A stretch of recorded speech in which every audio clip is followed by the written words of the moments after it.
from the east. From 1818 to 1829, everything that went down the canal went one way. It was busted up and reused to repurpose other towns and to be used for things at the shipping yards. Then after 1829, that became two-way traffic. You can go up and down on the canal. And then operated that way up until 1933. And then by 33, the canal dried up, the railroads came in, and it took over. So is that a river or is that a canal out there? That's a river. Canal's Is right that next the to Delaware it. River? That's the Lehigh River. Lehigh River. When you hear the name Poconos, Poconos is an Indian word interpreted as mountains between two streams. The two streams they're talking about are the Lehigh River and the Delaware River. That's what we bought from the Native Americans in the walking purchase in 1737. Everything from the port of Philadelphia to the top of the mountain behind us is as far as a man could walk in a day and a half. That's the land we purchased. That's why they call it the walking purchase. The walking purchase. Exactly. What's your name, sir? Eric Bloom. Eric Bloom. Yes. And your family's been connected to the Asa My father Packer? worked at Lehigh for 35 years. I worked at Lehigh for a period of 11 years. Yep. And now I'm here doing I tours. understand we're not allowed to do videos inside the Only for the specifics of the things in there can't be replaced, and light and photography deteriorate them over time. So they're trying to preserve everything in the house as long as they can. It's been there for 163 years. Now, you were telling me earlier about air conditioning. That wasn't that common in 1861, No, was it? that was not. America doesn't get air conditioning in their home until 1960 or later. Because of Freon being in Because of Freon and just because of the ability to have the system put in. So in 1861, how did they get the air cool? That big red roof building back there? Yeah. That's the ice house. That gets packed full of 100-pound blocks of ice. It's packed in sawdust. It starts in April and it'll last you till September or October. When they constructed that ice house, they took 4 huge pipes, ran up from the bottom of the ice house underneath the cart path into the basement of this home. Those get filled with ice in the summertime. There's a board in front of all 4 pipes which keep them cold. Well, you go through the house and you close see that back window there? It has shutters on it? I see it. Every window in this house has shutters like that. On the hot days in summer, you go and you close all of the first floor, all of the second floor, go to the third floor, open your shutters and open your window You let the heat down. You take the board out of the 4 pipes. It lets the cold air come into the house, filling the house with cold air, forcing hot air up and out the third floor windows. Therefore, in 1861, you have air conditioning. That's amazing. Simple concept. They do a similar thing in Europe where it's cooler anyway. They close the shutters during the day to keep the heat out and open them at night to let the cooler air in. A lot of people think shutters is an aesthetics thing. When you think of shutters, shutters were originally put on your windows to protect you from Indian attacks, from bows and arrows and rocks and flaming things that they would throw through your windows. People look at them today, oh, that's pretty, let's have shutters on our house. They were designed with an intention. There was a purpose behind why they were put on windows. It was also to help keep the cold air out in the wintertime because the glass was very thin pane glass. What other innovations do they have in this home? You have push button lighting, which operates on a gas-leer system, it's a gas system. From 1861 to 1893, you wanted a light on, you press the main button to gasify the system, and then each light has its own little 2-button control. Top button, you press it, a flint is struck, the gas is ignited, you have light in your room.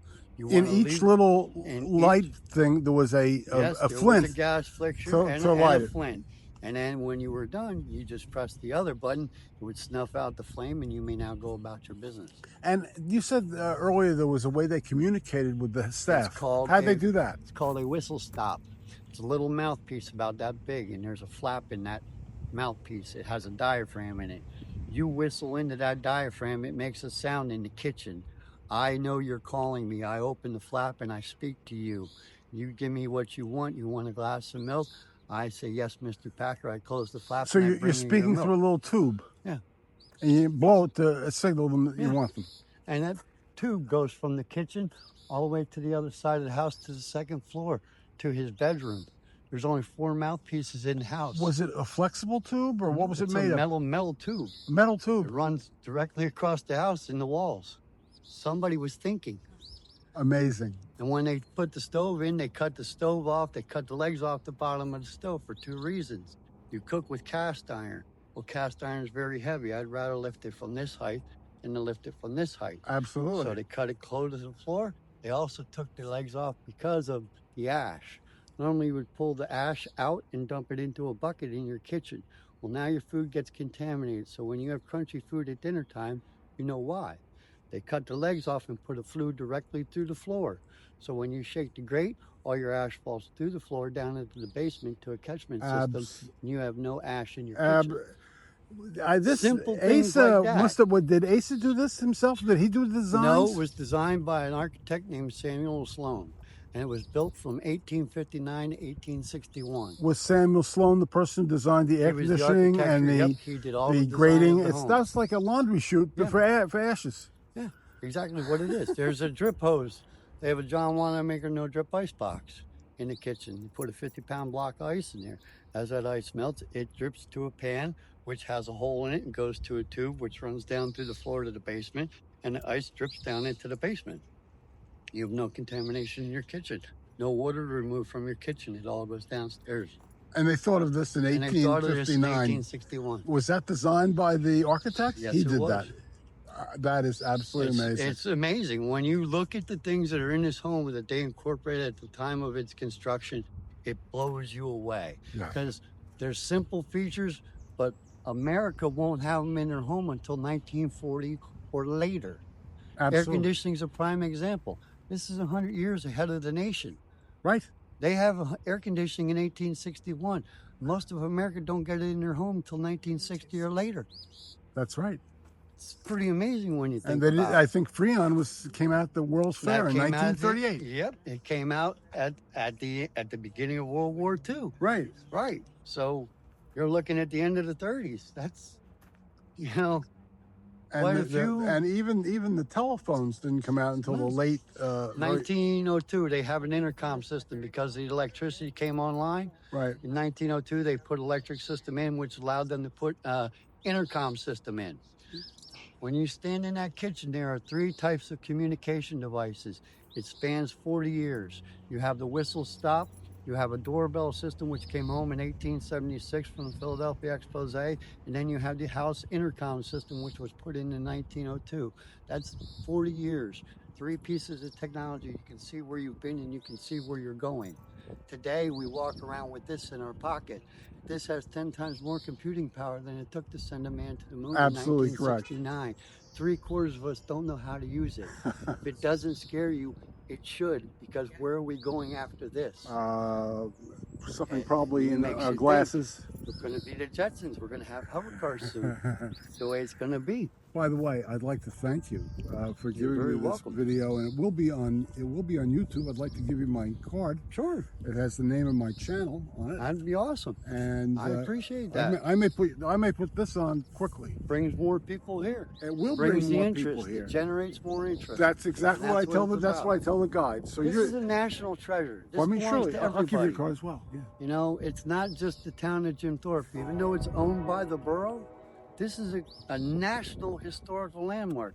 This is everybody's enjoyment. Absolutely. Anybody who comes from California, Washington, wherever, this is yours. What can you tell us what notable people you've had here? Through my time here, I haven't really had any notable people other than the mayors of Jim Thorpe. I've had 2 of the mayors and 3 of the former mayors come and do tours. And the borough council has come. I mean, dignitary-wise, I haven't been on any tours lucky enough to have a dignitary on it, but I'd love to. Movie stars? Movie stars? Nope. Not yet.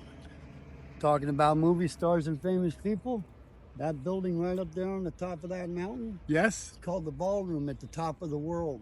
When you think of big band era music in America, Glenn Miller, the Mills Brothers, Tommy Dorsey, Frank Sinatra, they all performed right up there at that building.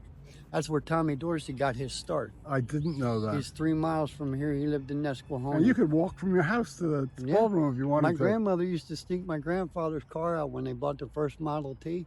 She used to sneak the car out of the garage and come down and go over and watch the bands at Flagstaff. Oh, yeah. And I have your permission to use this video. Yes, sir, you do. That's excellent. And thank you very much, by the way. I'm very grateful. People come here to want to learn something, and if I can be a person that can help you understand and interpret what you're seeing and have a better understanding of it when you leave, I did my job. You have a great knowledge of history and a great And knowledge of the house. I'm proud of it. I get to I can share it tell. with the public. I can To tell. me, it's awesome. That I get to tell a I story. can tell you like your job. I do. I love it. Best job I ever had. And you go get- next door for drinks when you're I out, do, right? and I got a nice staff over there that entertains And they me like and you takes care of too. me. They send me customers. I send them customers. It's a perfect relationship. And what's your first name again? Eric. Eric. Nice talking, Eric. Nice talking. Take care. Thank you very much. Have a great day. Well, Gary's Tour fans, if you like that video, subscribe and like. We're leaving the Harry Packer home. And this, he told me also, he didn't share it on the live video, but this was the inspiration for the haunted house at Walt Disney World and Walt Disneyland. They came here, studied this place, and this is where they got the inspiration for the haunted house. 1928, Walt Disney and the privateers came here and were so enamored with the design of this house that they incorporated in Walt Disney World. When they built it, this is the haunted house in Walt Disney World. In 1928, they came here and saw this. 1928.